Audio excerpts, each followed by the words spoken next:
어제 청와대가 발표한 권력기관 개혁 방안, 오늘 저희가 토론해 보겠습니다.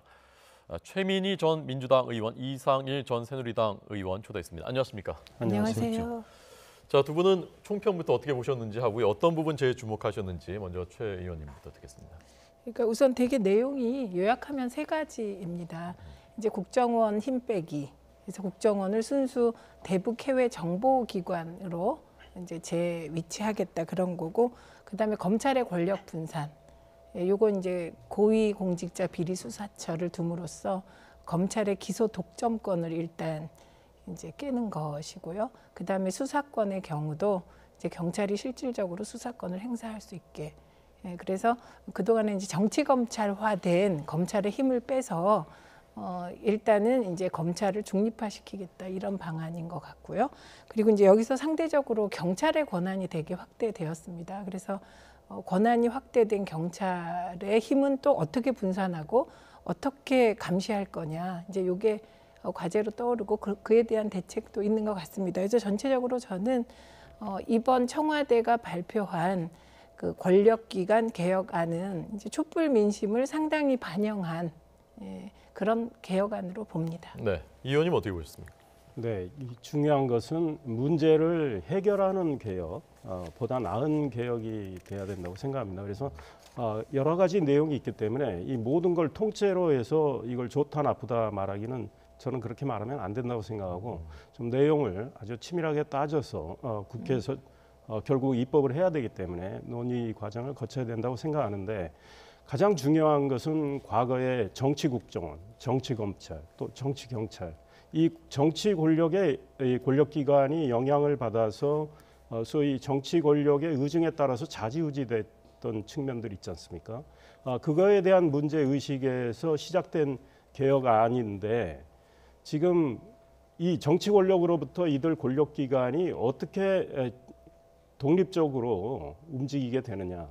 그러니까 독립성 확보나 중립성 확보 방안은 빠져 있어요. 저는 그게 핵심이라고 보는데, 예컨대 공수처장의 경우 저는 고위공직자 비리수사처, 즉 공수처를 만드는 것에 대해서는 개인적으로는 찬성을 합니다. 자유한국당 의원들 반대를 하죠. 옥상옥이라는 논리로 반대를 하는데, 그 주장도 어느 정도 일리는 있다고 봅니다. 그런데 과거 이 정치 검찰이 소위 표적 수사 등을 통해서 이 정치 권력의 영향을 받아서 수사를 했기 때문에 이제 이런 문제를 해결하기 위해서 고위공직자 비리 수사처를 만드는 그 어떤 아이디어에 대해서는 동의를 하는데, 예컨대 이 수사처장을 어떻게 임명할 거냐, 그 다음에 수사처의 구성원들을 어떻게 할 거냐, 이런 것들이 아주 치밀하게 나와줘서 정말 이게 독립기구고 이 정치 권력의 영향으로부터 자유로운 중립성을 담보할 수 있는 이 기구라는 확신을 줘야 국민의 지지를 더 받을 걸로 생각을 합니다. 지금은 다만 국민들은 과거 검찰에 대해서 굉장히 불신을 하고 있기 때문에 검찰 권력을 약화시키기 위한 이 공수처에 대해서 그냥 막연하게 찬성을 하고 있는데, 지금 이 문제를 다뤄야 할 국회나 또 청와대나 여당은 좀 더 치밀하게 해서 앞으로 보완된 여러 가지 이야기들을 내놔야 되겠다, 이런 생각입니다. 네, 정치 권력으로부터의 독립성, 중립성 확보 방안이 없다에 대해서 어떻게 생각하시겠습니까? 그러니까 그건 아주 고민되는 지점이죠. 그리고 이 문제는 과연 검찰을 어떻게 위치 짓느냐, 이것은 뭐 역대 정부에서 다 고민한 지점입니다. 다만 민주정부의 경우는 검찰 내부 개혁과 검찰 중립화를 주장해 왔고, 그리고 상대적으로 정치 권력, 청와대의 검찰에 대한 지위나 통제는 약했죠. 그런데 지난 이명박근혜 9년 동안 거의 검찰이 청와대의 시니어 역할을 했다는 비난을 지금 받고 있지 않습니까? 그에 대한 개혁안이에요. 그런데 이제 과연 검찰을 궁극적으로 중립화시키는 게 목표냐, 우리나라가 지금. 저는 지금 그거 아닌 것 같습니다. 일단은 검찰이 지난 정부 기간 벌였던 정치 검찰로서 잘못된 행태, 그 행태를 이제 먼저 해소하겠다. 이게 청와대의 뜻이기도 하고 국민의 여망이기도 하기 때문에 그 시기마다 검찰 개혁의 내용은 달라진 거다. 그럼 이제 지금 말씀하신 대로 고위 공비처 문제가 굉장히 중요한 게, 그 임명을 누가 하느냐, 이거 중요하다고 생각합니다. 그런데 이제 더 중요한 것은 그 공수처가 수사 대상으로 삼는 게 대통령과 청와대가 포함된다는 거예요. 그러니까 이제 그 내용, 그거를 중요하게 생각하면 결국은 임명 과정이나 최종 임명권자는 저는 국회에서 여야가 공수처의 중립성을 보장할 수 있도록 논의하면 될 거라고 생각합니다. 그런데 지금 이제 보수 야당의 태도는 무조건 반대예요. 그러니까 저는 홍준표 대표가 충견 풀어놓고 맹경까지 풀려고 한다.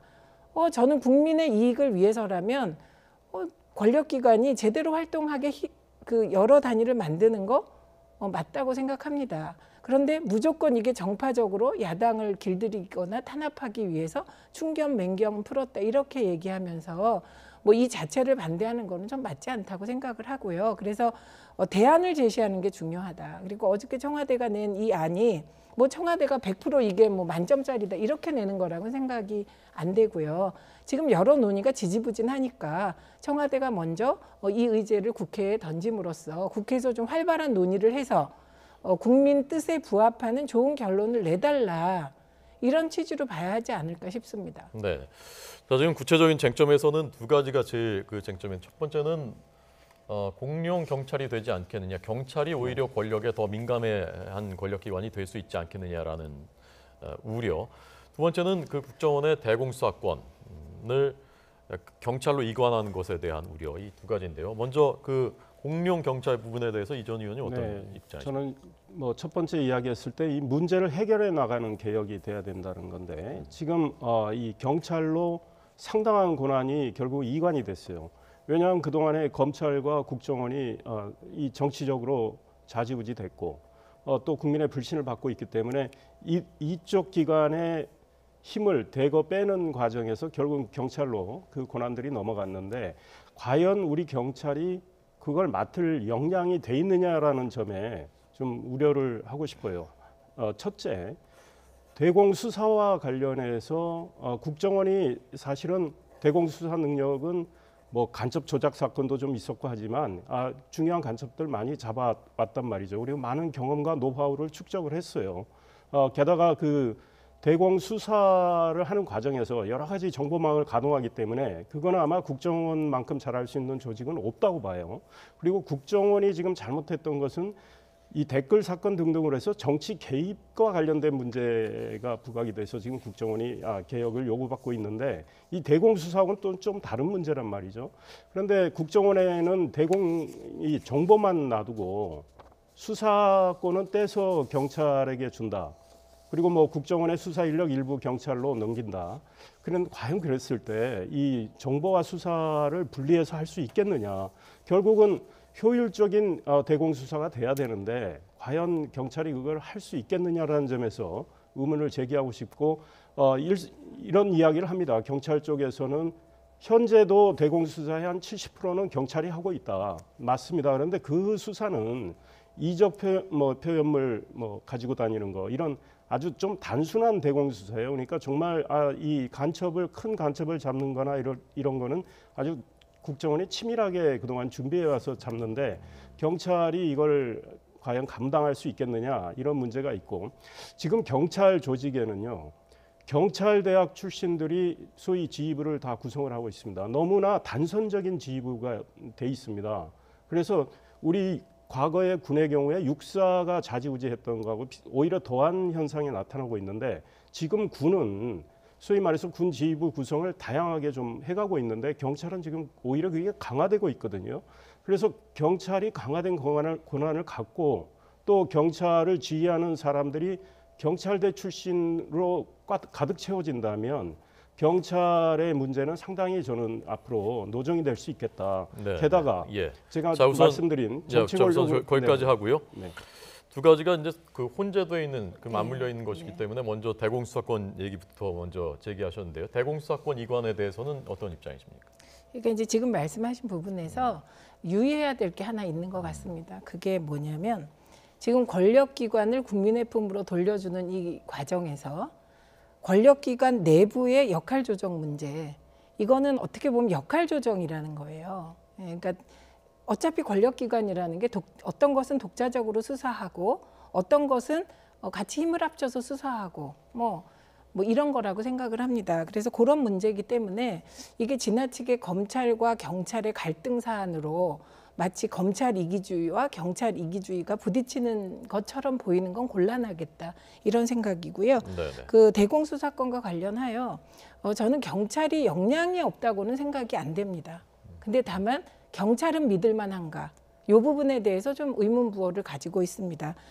왜냐하면 그 경찰이 그러면 민중의 지팡이라고 커다랗게 써놓고 민중의 지팡이였냐? 이거 국민들도 퀘션 마크예요. 다만 이제 역할 조정을 하다 보면 지난 정부에서 상대적으로 국정원과 검찰이 너무 정치화되어 있기 때문에 그 정치화되어 있는 부분을 해소하다 보니 이제 경찰의 권력이 많이 간 거 아닙니까? 그래서 이게 이제 역량의 문제는 아니고 경찰이 제대로 일을 할 수 있도록 어떻게 할 것이냐. 그래서 이게 이제 대안으로 나오는 게 이제 그동안에 있었던 경찰감독위원회 같은 거 그런 것을 좀 내실 있게 해보자 이런 대안을 냈더라고요. 근데 이제 이게 제주도 수준의 자치경찰로 가겠다는 안이 또 하나 있지 않습니까? 그러면 원래는 지방자치가 완벽하게 완성되면 경찰도 시장, 그러니까 시도지사 뽑을 때 같이 런닝메이트로 투표하자 뭐 이런 안도 이제 한쪽에서 앞으로 제기될 것 같은데 그래서 이건 앞으로 과제다 이렇게 봅니다. 네. 그러면 경찰이 이제 의원님 말씀대로 이상일 전 의원님 말씀대로 경찰이 준비가 좀 덜 돼 있다면 그러면 그렇게 문제를 노정한 정치화된 국정원과 정치화된 검찰에 계속 이렇게 강력한 권한, 대공수사권에 그다음에 기소 독점에 이런 문제를 그냥 덮어두고 갈 거냐 이건 아니라는 거예요. 지금 시대의 과제는 그 정치화된 두 기관의 개혁입니다. 그러니까 개혁하고자 하는 기관에 그대로 권력을 둘 수는 없는 거잖아요. 그래서 의원님 말씀대로 한 걸음 더 나가는 과정의 고민이다 이게. 그래서 경찰이 공룡화됐다 이 표현 자체에 대해 부정적인 건데요. 그 경찰의 권한이 어느 정도 넘어가면 이 부분은 또 이 부분대로 따로 대책을 마련하는 그런 문제다 이렇게 봅니다. 네. 그러니까 경찰의 대공수사권 부분에서는 충분히 할 역량이 있을 저는 것이다. 역량은 있다고 봅니다. 네, 그리고 경찰이 비대해지지 않겠냐에 대해서는 보완 방안을 계속 마련해 네, 나갈 네. 일이다. 어떻게 말씀하십니까? 저는 잘하는 기능은 잘하는 곳에 두는 게 맞다고 봅니다. 그러니까 대공수사 기능은 국정원이 하는 게 맞다고 생각을 해요. 왜냐하면 국정원이 대공수사 문제로 크게 뭐 문제를 일으킨 적은 별로 없어요. 결국은 그 소위 정치 개입과 관련해서 문제를 일으켰지 일부 간첩 조작과 관련해서 뭐 문제가 좀 있었던 걸로 알고 있지만 지금 국정원이 그것 때문에 개혁을 요구당한다. 대공수사권을 국정원이 갖고 있기 때문에 국정원이 개혁돼야 된다. 이건 아니에요. 제가 보기에는 국정원이 정치 권력의 소위 이 충견 역할을 했다라는 거죠. 그래서 개혁을 해야 된다라는 건데 그 국정원이 뭐 지난 대선 때 정치적인 댓글을 달았다. 뭐 이런 등등의 문제 아닙니까? 그러니까 이거는 국정원이 잘할 수 있는 건 잘할 수 있게 두는 게 저는 더 맞겠다. 게다가 대북 정보, 해외 정보까지 국정원이 하는 거 아니겠습니까? 이 지금 개혁안에 의해서도 그러면 대공수사는 국정원이 하는 게 맞겠다. 이런 생각이고 검찰과 경찰의 수사권 분리에 대해서는 개인적으로는 찬성을 합니다. 그러니까 경찰이 일반적인 수사권을 갖게 되는 거죠. 지금은 수사 과정부터 검찰에 보고를 하고 모든 지휘를 받아서 수사를 하고 결국은 기소권도 검찰에 주고 수사 완결권, 종결권도 검찰이 갖게 되는데 아주 그 경미한 모든 수사부터 검찰 지휘를 받는 거는 저는 이 검찰 권력의 비대화에 큰 문제가 있는 거죠. 그래서 경찰이 그거는 또 그동안 많이 해왔기 때문에 이런 일반적인 수사권을 갖는 건 찬성을 해요. 다만 지금 검찰이 굉장히 중요한 조직인데 지금 개혁안에 따르면 이 정치 검찰을 개혁을 해야 된다는 이 논리에 의해서 개혁안이 나왔는데 검찰은 과연 무엇을 할 것인가 굉장히 큰 조직인데 검찰이 할 수 있는 일은 이제 별로 없더라고요. 왜냐하면 고위공직자 비리수사처는 또 별도로 생긴다고 치면 검찰이 할 수 있는 건 지금 경제, 금융 분야의 범죄를 수사할 수 있어요. 근데 통상 고위공직자 비리는 이 경제 범죄나 금융 범죄 이거를 수사하는 과정에서 인지되는 경우가 많아요. 그러다 보니까 이 다시 권력형 비리로 수사가 좀 바뀌고 그러잖아요. 그걸 이제 검찰이 계속 해왔는데 그 과정에서 검찰이 자의적으로 판단을 했다라는 거죠. 정치적인 판단을 하고. 근데 이게 이제 공수처로 넘어가면 검찰이 경제금융범죄 수사하다가 고위공직자 비리가 인지가 됐는데 이건 또 공수처로 좀 넘겨주고 뭐 이런 여러 가지 문제들이 있어요. 그리고 검찰은 공소 제기 단계에서 일반 경찰이 수사한 거가 좀 부족하다고 판단이 되면 2차 수사를 지시할 수 있는 권한. 그러니까 공소 유지와 관련해서. 그러니까 그 큰 검찰 조직을 뭐 별로 할 일이 없는 상태로 놔두는 것도 역시 문제 아니냐. 그러니까 검찰의 정치성을 빼고 검찰이 이 일 잘 하도록 하는 쪽에 고민이 필요하지 않느냐 이런 생각이 듭니다. 네.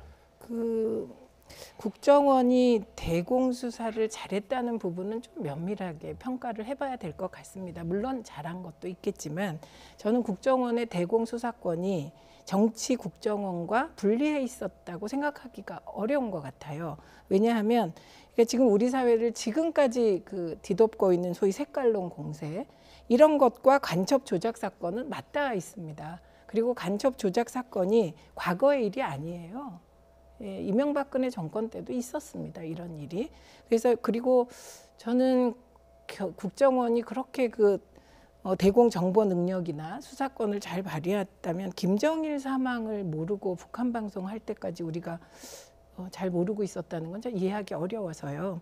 오히려 국정원이 대공 정보, 해외 정보에 집중하면 그 분야에 있어서는 세계가 알아주는 전문기관이 되지 않을까 이런 생각이 들어요. 그다음에 검찰이 무엇을 할 것인가는 이제 겉으로 언론에서 보도될 때는 이제 정치적인 사건을 검찰이 수사할 때 굉장히 크게 보도가 돼서 그게 많은 걸로 보이지만 과연 그게 검찰이 지금까지 수사하고 기소한 거에 몇 프로가 될지 저는 조금 의문입니다. 그래서 단지 경제금융뿐만 아니라 일반 형사 사건부터 검찰이 기소하고 기소 유지해야 될 일은 너무나 많다.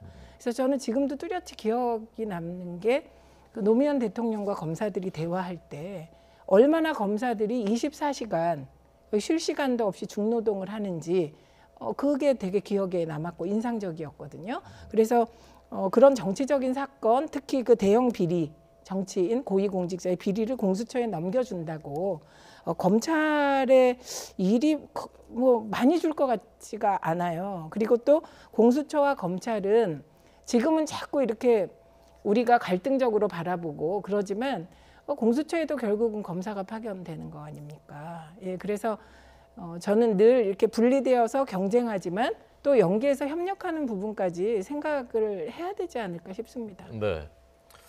검사들 너무 걱정해 주지 말아라. 네. 검사들 하기 많다 여전히. 이 국정원의 자, 예. 역량과 관련해서는 예, 짧게 상대적인 이야기입니다. 그러니까 뭐 국정원이 다 잘했다고 제가 말하는 것도 아니고 대공수사 능력에서 우리나라 이 각종 지금 대공수사를 하는 기관이 어디? 국정원, 경찰, 검찰이잖아요. 셋 중에 국정원이 제일 낫다라는 거죠. 그러니까 전문성을 살려주는 게 맞다라는 거고 네네. 검찰도 좀 더 뭐랄까 검찰 중립성을 유지하면서 일을 잘할 수 있는 방안이 필요하다는 이야기예요. 예. 자, 마지막으로 오늘 북한이 큰 뉴스니까요. 남북회담이 그 문제에 대한 두 분의 견해를 듣고 마치도록 하겠습니다. 북한이 문 대통령 신년회견을 비난했고 그러면서 예술단 접촉 먼저 얘기하자고 해서 오늘 예술단 접촉이 왔고 그래서 북한의 의도가 무엇이냐에 대한 의구심이 다시 생겼고 그다음에 이제 실무적으로는 이제 모레 논의하겠습니다만은 아이스하키 여자 아이스하키 단일팀이라든가 이런 것이 또 국내에서는 좀 논란이 되고 있고 네. 이 문제에 대해서는 어떤 생각이신지를 먼저 최 의원님께 듣겠습니다. 우선 북한이 이제 신년 김정은 신년사를 통하여 통큰 제안을 했었죠. 근데 그거에 대한 의구심은 지금 생긴 게 아닙니다.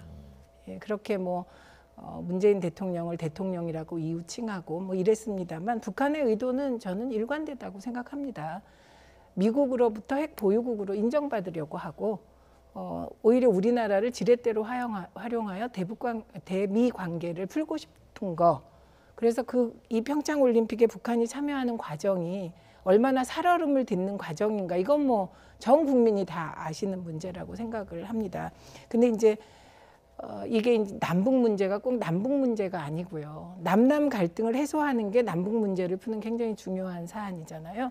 그래서 이번에 북한이 비난한 것은 문재인 대통령께서 트럼프의 압박과 제재가 북한을 대화 테이블로 끌어내는데 큰 역할을 했다. 이 부분에 대해서 비난을 한 겁니다. 그 북한 입장에선 비난할 수 있다고 생각합니다. 그런데 제가 더 경계하는 것은 북한이 그런 태도를 보였다고 해서 언제는 대북 제재와 압박에 대해서 미국과 같은 그 행보를 보이지 않는 것처럼 오해하고 언론과 야당이 비난하잖아요.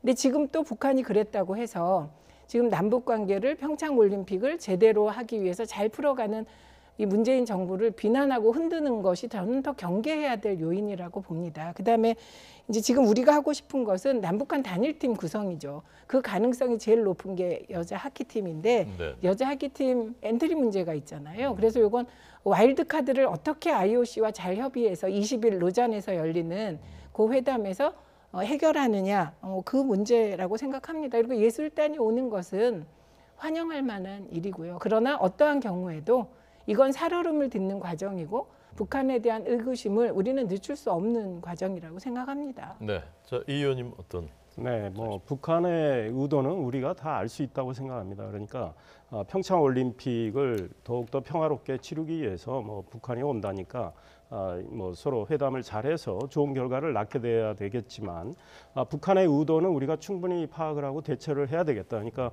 지금 우리가 평창 올림픽에 대한 북한의 참가를 의제로 먼저 실무회담을 하자고 그랬는데 예술단 파견을 먼저 논의하자고 한 거는 북한이 이번에 올림픽을 또 체제 선정과 홍보의 장으로 활용하겠다는 의도가 충분히 있죠.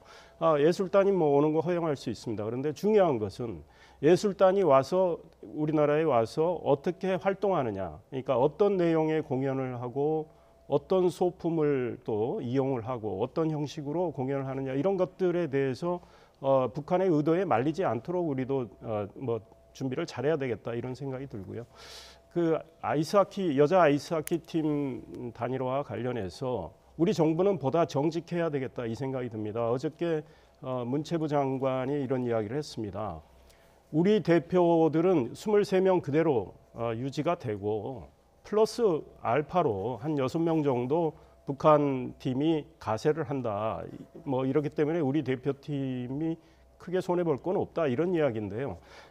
정말로 중요한 것은 뛸 수 있는 엔트리 넘버는 22명입니다.